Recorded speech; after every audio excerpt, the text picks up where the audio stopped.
Welcome to Suman IT TV. సాంకేతిక ప్రపంచంలో జరుగుతున్న సంఘటనలు, వార్తలు, విశేషాలను ఎప్పటికప్పుడు మీకు అందిస్తున్నాం కదా.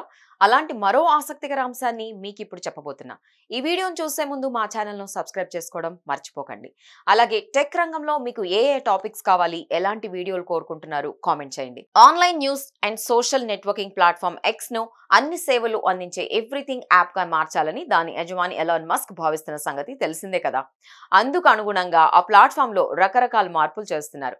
ఈ నేపథ్యంలో తాజాగా మరో అప్డేట్ కూడా వినిపిస్తోంది. అదేంటంటే ఎక్స్ లో పేమెంట్ ఫీచర్ కూడా త్వరలో అందుబాటులోకి రాబోతోంది. దీనికి సంబంధించిన డెవలప్మెంట్ ప్రాసెస్ లో ముందడుగు పడినట్టు తెలుస్తోంది. యాప్ రీసెర్చర్ నీమా ఓజీ వెల్లడించిన విషయాలు దీనికి మరింత బలాన్ని చేకూరుస్తున్నాయి. బుక్ మార్క్స్ ట్యాబ్ లోని నావిగేషన్ బార్ లో పేమెంట్స్ బటన్ ను యాడ్ చేస్తారని భావిస్తున్నారు. దీన్ని ఉపయోగించి బ్యాలెన్స్ ఎంత ఉందో చూసుకోవచ్చు, మనీ ట్రాన్స్ఫర్ చేయొచ్చు, అలాగే ట్రాన్సాక్షన్ హిస్టరీని తెలుసుకోవచ్చు. ఈ పేమెంట్స్ సదుపాయాన్ని ప్రపంచవ్యాప్తంగా అందుబాటులోకి తేవడంపై ఎక్స్ దృష్టి సారించింది.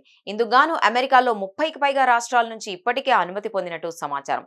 ఎక్స్ పేమెంట్స్ ను సిస్టమ్ పూర్తిగా వినియోగంలోకి వస్తే Google pay, phone pay, Paytm కు అది గట్టి పోటీ ఇస్తుందని భావిస్తున్నారు. చూశారు కదా, ఇవి టెక్ కి సంబంధించిన అప్డేట్స్. ఇలాంటి మరిన్ని విశేషాల కోసం సుమన్ ఐటీ టీవీని మిస్ కాకుండా చూడండి. Thank you for watching this video.